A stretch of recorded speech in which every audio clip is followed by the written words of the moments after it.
ও 30 টাকা কেজি মাছে বাবু ভেয়ে খাবেলো।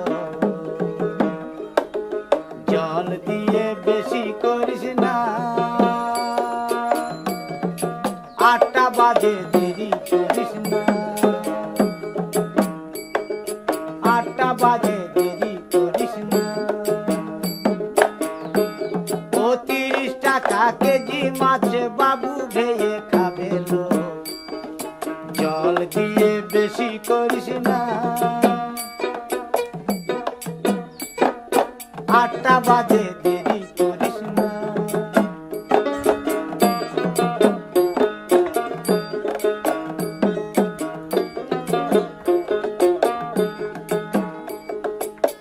রূপালী মাছের মতো গরু পাহাড়